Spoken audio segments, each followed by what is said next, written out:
How I learned that you can brick iPads by cheating on popular apps. Okay, here we go. It's a story I've been meaning to tell you guys for a while now.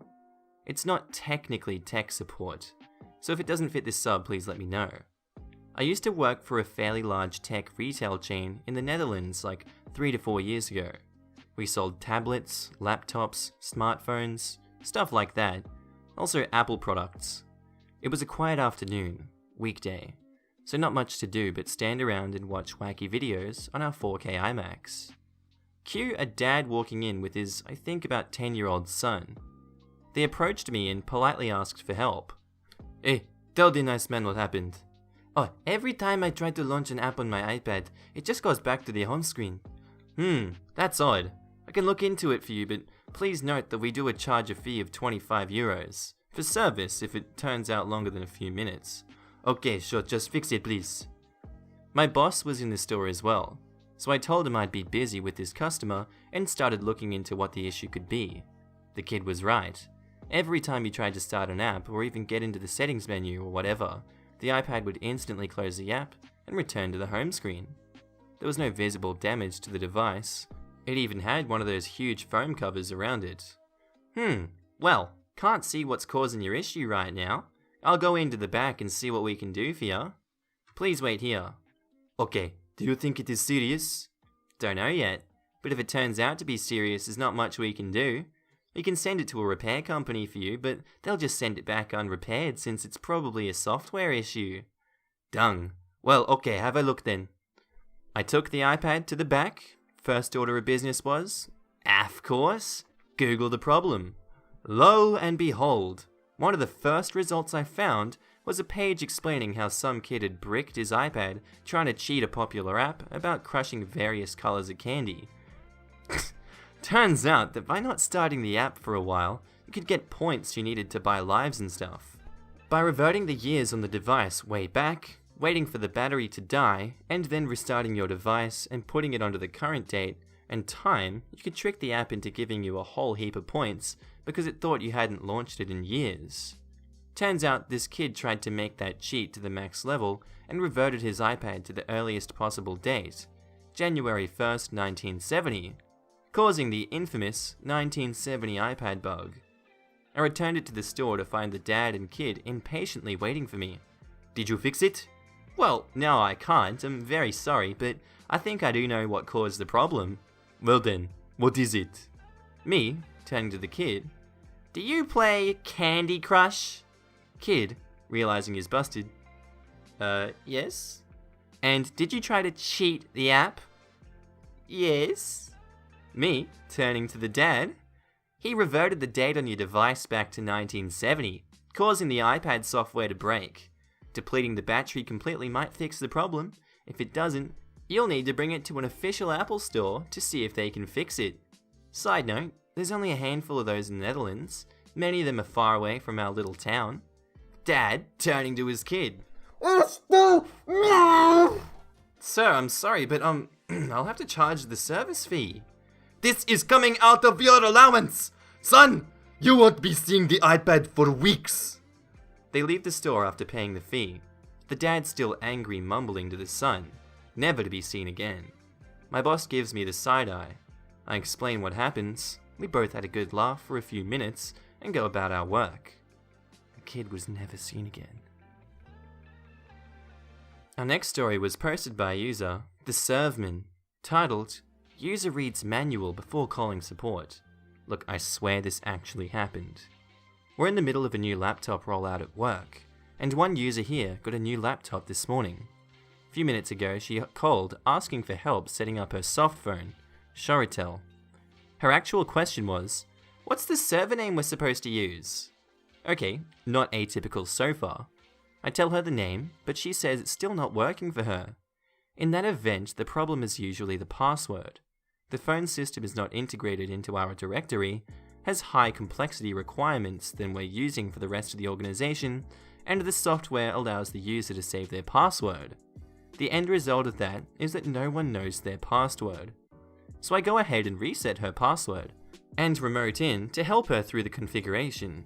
When I get in, I see that the server name was put in as name, domain, password.tld, note the spaces. I take out the spaces, enter her temporary password, and get her logged in, complete with password reset on first login. Here's where it gets crazy. Once I finish, I notice that Acrobat is open in the background. The document, How to Configure Shoretel Client. The user actually went out looking for documentation from our document management systems, which most of our users are allergic to. One actually complained to the Joint Health and Safety Committee that having to use it represented a psycho-socio workplace hazard. Found it, opened it, and read it before calling for support. Let's just say that in the past 10 minutes, I've gone around to everyone in my team and told them about this, and they don't believe it either. Our next story was posted by user Magnetium, titled, "But why can't I have my manager's password? This is important." So for some background, this happened around 4 years ago. I work for a large bank at the IT service desk. We handle menial tasks like password resets, all the way through to provisioning of hardware, first line of defense for fraud and AML, among other things. In a nutshell, every single call we get is carefully analysed and documented on the chance something goes wrong and we need a trail of actions taken beforehand. It was Monday. We were flat out busy taking calls, over 600 a day between the 10 of us, and I got the call from a rather annoying personal assistant. We'll call her PA. Manager is manager, very high up individual. I'm me. Good morning, this is IT, this is me. Can I confirm I'm speaking to PA? I need help to reset the password for manager. Okay, I need an email from the manager confirming they're happy for this to occur. Okay, hang on. She puts me on hold. Okay, it's sent. I notice that the email states, from PA on behalf of manager, indicating PA sent it from the manager's mailbox in her email client since she has access to that. Oh, so I can see here that you've sent this from your account on behalf of manager? Unfortunately, it has to come directly from him, so we know that he has authorized it. Can he send us an email from his phone? No, he can't. He's not here. Then, I can't reset his password, since he won't be aware of this change. She cuts me off. But why can't I have my manager's password? This is important. Unfortunately, I can't reset this password for you without his knowledge. Also, another colleague using his account is a breach of our use of business technology agreement. I'm cut off again. I don't care. I need to get in and do this now. I'm sorry. I can't do this as the manager is not present, nor are you allowed to use their account. She hangs up on me whilst I'm talking. I document the issue and let my manager know. About 15 minutes pass by, and I've taken another 4 calls in that time. Our head of department comes storming up, more angry than I've ever seen her. Mate, explain to me immediately why you refused to reset the manager's password. Me, a little startled, as the head of department is usually super nice. Hi, head of department. How did you know about the call? She called me and complained about it, saying you weren't doing your job, and that you have now cost the company millions of dollars in losses. Okay, well, I refused to reset the password as it was a breach of our business technology usage agreement, which I believe you are aware of, and it didn't seem right to me to provide the details to the persistent. Don't quote me there, I don't remember the exact words. I also believe that the PA attempted to access the manager's account without permission, which has caused issues in the past, which I don't really want to have to deal with again. The head of department looks at me for a few seconds, smiles and says, "Completely reasonable. Thank you for not providing that password. You've done a good job," and promptly leaves. I shrug and go about my day. These things happened and I really didn't have the time to care about someone being upset at me.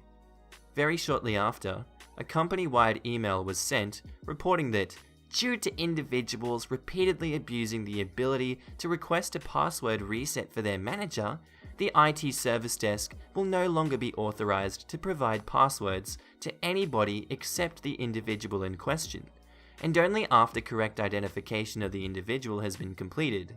No exceptions. The email was from the head of department. To this day, the assistant refuses to speak to me, which sucks for her since I seem to always answer when she calls. I just politely remind her when she calls that she is well aware that I can't do this. We now have had this happen more often, with the company getting bigger, and so all staff go through mandatory cybersecurity training that enforces this. Anyone who attempts to bypass the procedure, complains about this procedure, or is thought to be attempting to breach of the Business Technology Usage Agreement is marked down in our risk register and is subsequently investigated. The onboarding from hell. Details deliberately vague. I do not work in tech support. I'm actually in sales, but often fill more operational needs for our small office of 14 people. This is a story about being appointed to run the on-site portion of remote support onboarding. The backstory. Accountant is really nice, intelligent, but overworked guy from the finance side of things. Good common sense, but little background in technology. Me, lowly sales guy that is light tech knowledge from running in-house servers and desktop support at a previous job. Boss is the head honcho in the office, and RS is remote support worker, knows what they're doing. So, a few months ago, an accountant gives me this packet of paper with a bunch of fill-in-the-blanks requesting information about our various office needs. Router IPs, subset mask numbers, VoIP systems, etc. He says it's been hanging out on his to-do list for too long and asks me to get as far as I can on it. I fill it out and hand it back to him. I hear nothing for a few weeks. Then get a PDF requesting more information about TVs, ISP, printer models, etc. No problem. I fill it out, send it back, and once again, hear nothing for weeks. I get into the office one morning and it's already buzzing with that energy of chaos. People are walking around, taking pictures of computer serial numbers and office desks. Someone hands me a printout of an email from RS with some highlighted sections and asks me to take pictures of various computers. I go into the first office and the occupant asks me why people keep taking pictures of the computer. Cue red flag number 1. We have no organization as to who's doing what or what we'll be doing with the pictures. I go into the main office area and get everyone to hold up for a second. We have an impromptu meeting, decide who's handling what, and create a Google Drive folder for all the photos. While this work is a little better, we still wind up with a photo dump of probably 70 plus unlabeled photos. But this is what I was requested to do, so I send the link over to the accountant. It's about this time that I noticed the rest of the email. I have emailed you multiple times on these dates in response for your request for another phone call. Since I have not heard back and your onboarding was scheduled for date over 2 months ago, I am emailing you with an outlines request for additional items we need to complete this service. The rest is a strongly worded paragraph indicating noteworthy irritation. I can only imagine what our unlabeled photo dump will do to this poor individual. The event. A few more weeks go by and I get forwarded an email from RS stating that the onboard had failed due to us not knowing the administrator's password on 4 machines. You can tell RS is at wit's end. They request we reset the machines and give them the admin login. The email is already a week old by the time I get it late on a Friday. The final onboarding is evidently scheduled sometime Monday, so I come in Sunday to reset the computers. 2 machines are Macs, and the other 2 are PCs. I get 3 of them reset without much issue, but one of the older Macs is running into an issue I've seen before, with failure during boot or no fan spin when the power button gets pressed. I drain the SMC, plug it back in, and it's going along just jolly. I manage to format the drive, but on one of the reset cycles, the machine fails to turn back on. SMC reset doesn't work, so I leave the machine with the power button depressed for a few minutes while I go to do other stuff. I come back to do a pram reset just for the kicks, and the machine turns back on. The operating system is installing, and all these puppies are chugging away just fine. I'd figured I'd just come into the office Monday morning to set up the admin accounts and go home. Monday rolls around, and Mac number 2 is dead. I get 2 starts, but it shuts down while booting. No dice. Set up the admin account for one PC and the other Mac, but the 4th PC has already had a user create an admin account, and I do not have the password. User is nowhere to be found, so I just reset the system again. Accountant comes running up somewhat frantically. Is it okay for me to give your personal number to the RS? Sure. Okay, RS will text you. Can you handle the onboarding? Yup. When is it? It was supposed to start half an hour ago. Okay, but the 2 machines are not ready.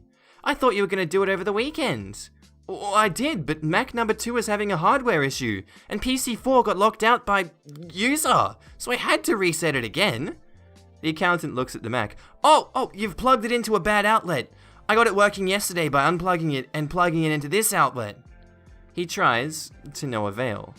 I mention that unplugging it can drain the capacitors and help with booting, but he shrugs and goes back to his office. Later on, boss comes up to me and says, Mac number 2 was working fine before you worked on it this weekend. What happened? I explain that it's a relatively common issue, do an SMC reset, and show it failing at boot. Boss once again implies that I broke the machine. I once again mention cap failures and hint that maybe it had to do with user dropping the machine a few weeks ago. Boss shuts up. Back to onboarding. RS sends me a text indicating her displeasure with the delay. Are you having issues with these links? I don't see you live. Accountant sending them over, mate. I have very limited time. There's another onboarding scheduled in an hour. Please get all 4 machines online. I get the links and log in 2 of the computers. I can see RS at an admin login, so I text over the password. Remember, this is a text conversation. Only 2 of the machines are serviceable. Jamba Juice 1, 2, 3, 4. Why? I like Jamba Juice. No, why are the only 2 machines serviceable? Oh, explains situation. RS says to me, these machines aren't even serviceable. Sorry? It's not your fault. I'm just beyond frustrated at this point. I waited half an hour to not even be able to complete this project. And so the saga continues, with 2 more machines still needing onboarding after nearly 4 months of work. RS, if you're out there, I'm sorry. Also, please just post your side of the story. Our next story is posted by user Liam the V. Why should I know what buttons I pushed? Interesting. Titled, Tales from University Help Desk. But how would I know that? It's summer session right now, so we're mostly dealing with the incoming freshmen who need help getting used to the university online services, faculty who need a password reset, and alumni needing help with their transcripts. This call was odd. Technology Service Desk. This is underpaid undergraduate. How can I help you? Yes, I need help getting to the Canvas. I'm taking an online course and I found this page. Do I need to buy a trial? Now, for clarity, Canvas is a third-party tool used by a number of universities. It allows professors to post documents, grades, assignments, and links for students. And students can submit assignments directly at the university. Not all classes use it. It's up to the professor's discretion. Normally, you see it in lower division courses with large population classes, and online-only courses. I think you went straight to their website. If you're enrolled in a course that uses Canvas, you can just go to the canvasuniversity.edu. Oh, you mean my start page? If you set that as your homepage, then yeah. Can you try going there? I just set my class there. It says University Canvas. Is this it? Yeah, that's it. This is your class, right? Is there another class that you should be showing up that isn't? But Professor said that I should be able to see my assignments here. I just see a box with the name of my class here. You aren't able to access the class? What happens when you click it? Oh, I hadn't tried that. Oh, the page just changed. How do I access my assignments? I have an assignment due in 2 days. Do you see anything on the left side handbar that says homework or assignments? I see... She then proceeds to list every item instead of just looking for the word assignments. Assignments was the 7th item down. That, click that. Okay. Cue 5 minutes of guiding her on how to open an assignment later. It says I need to write a 2 to 3 pages long Word doc, but not to use Pages because it's not readable sometimes. How do I do that? You type the assignment up in Word, then you submit the document to the assignment on Canvas. How do I do that? You type it in Word. If you don't have Word, you can go to the library, but it says that I can't use Pages. How do I type 2 to 3 pages without using Pages? No, Pages is the name of the Apple version of Word. Like Ford makes a truck and Chevy makes a truck, but they have different names but do the same thing. You have to use Word to make the document instead of the program called Pages. I don't have Word, I have Office 365. And I can't go to the library because I live in the city that's 3 hours away. Office 365 is a bundle of programs. Word is one of them. Your local library should have publicly available computers you can use as well. How do I open it? It would be in your applications folder. How would I know where that is? Do you see the icon with the little face? The Finder icon on your dock? Yeah, click that. Cue 5 minutes of me explaining how to open a program. Oh, this thing! Yes, once you type up your document in here, you just submit it. What does that mean? You know how you had just the assignment open?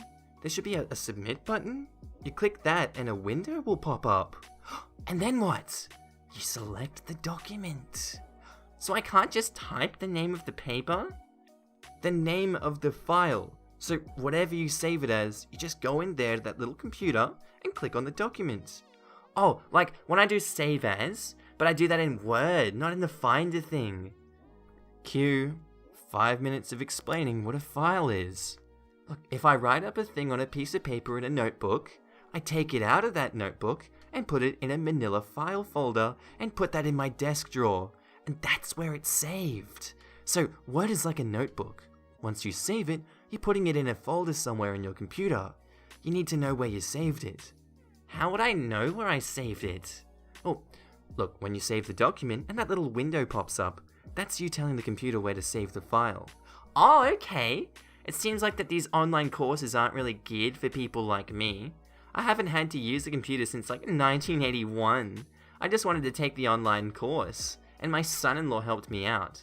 When I was a senior in college in 1976, we did everything with punch cards. So, can you help me up with this, set up my student email? Well, if you're enrolled in courses, you already set up your student email. There's absolutely no way for you to be enrolled in courses without having gone through the sign-up process. Your Canvas login is your student email. Oh, my son-in-law set that all up for me. Can you look me up? Can I have your student ID number? How would I know my student ID number? I don't even think I ever got one. It would have been emailed to you when you accepted for enrollment. You use it to set up your email address. Thank you. Sorry, but I just haven't really used computers for about 30 years now. I don't have a work email. But that's not my school email, is it? No. No, it's not. Oh, well, it's not that bad. Worst case scenario is I can't get this assignment in and I just lose 1,000 on the class. No biggie. Screams in broke as fuck college student. Urgh. And our last story was posted by user Creator Kami, titled, "ReEnable My Account right now, I did nothing wrong." I'm the manager of my colleague's IT help desk, but I started out as a student worker. I have plenty of stories from working here, enough that I joke with my manager a lot that one day I'm gonna write a book of them. But my favorite experience is by far before I was hired on as a full-time manager, still job shadowing the person who had my position previously. So background, my IT department has very strict cybersecurity regulations, seeing as cyber criminals enjoy targeting smaller, likely less protected schools, which contain a lot of sensitive information about students and staff. One of our rules for employees of the school is that anyone employed at the college, even student workers now, though not at the time of the story, must complete mandatory annual IT security training. This consists of the standard phishing recognition quizzes, social engineering Q reading, etc. We give employees the entire semester to complete this training and send bi-weekly notifications to their employee email addresses to let them know of the training deadline. The consequence of not completing the training? The user's account is marked as disabled until they reach out to us, provide us with an alternate email address to which they can send their customized training link, complete the training, and then notify us. Now, after the deadline, our security admin sent out a spreadsheet to our team containing the names and email addresses of all the employees who failed to complete the training.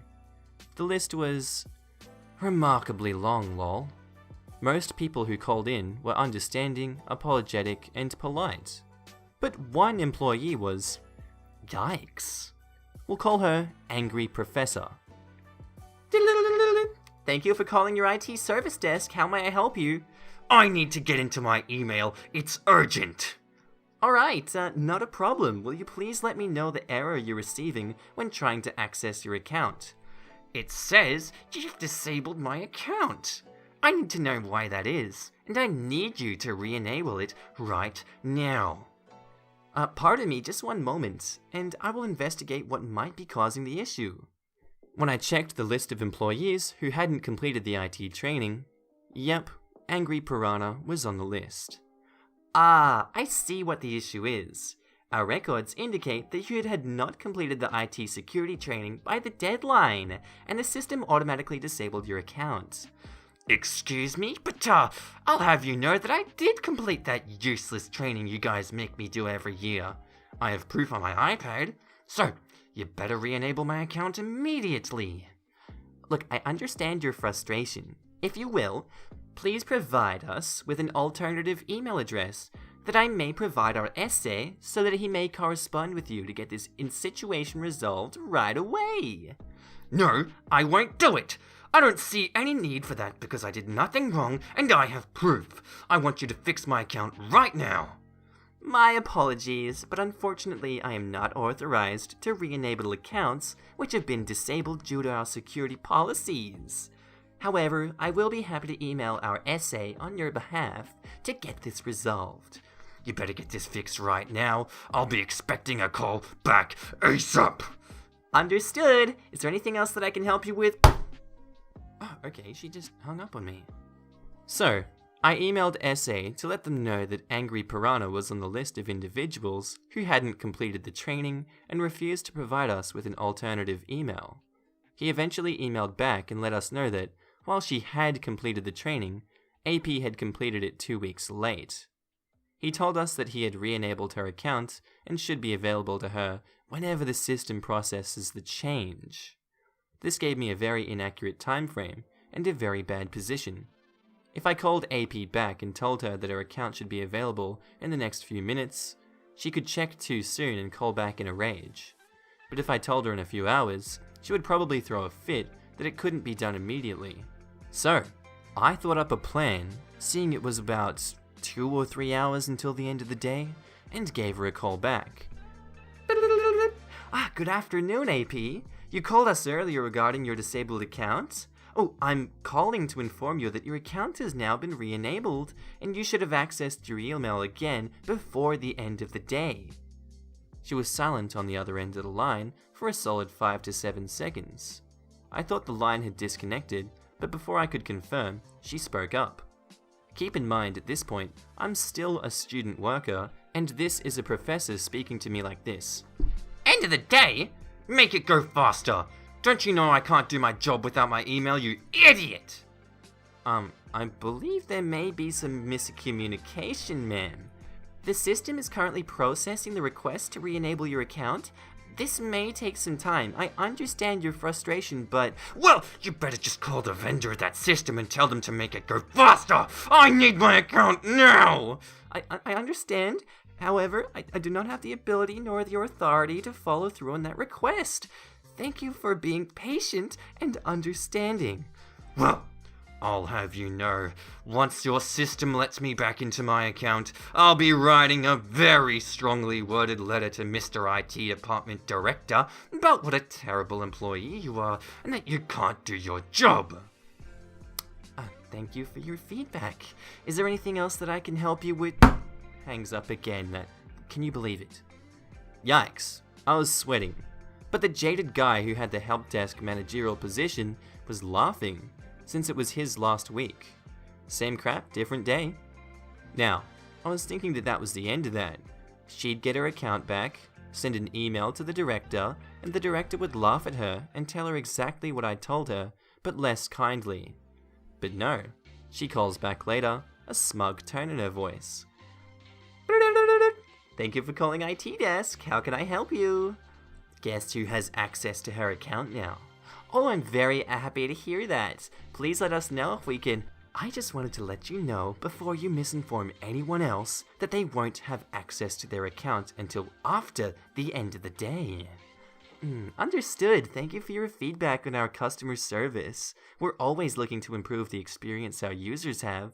Is there anything else I can help you with? Boom! I couldn't help but laugh when she hung up that she twisted my words from earlier. Later that week, I asked my department director if she ever emailed him, and he told me no. However, he also explained that based on her actions, he let her immediate supervisor know of her behavior, and if anyone, especially an employee of our college, ever acts such a way to me or anyone else working with me again, to let him know immediately so that he may act. Ever since then, every time AP calls the help desk, she is as sweet as honey. Well, I hope you guys enjoyed that episode. Tell me what you thought of it in the comments. Leave me a nice suggestion for other stories. And I'll see you guys soon. Bye.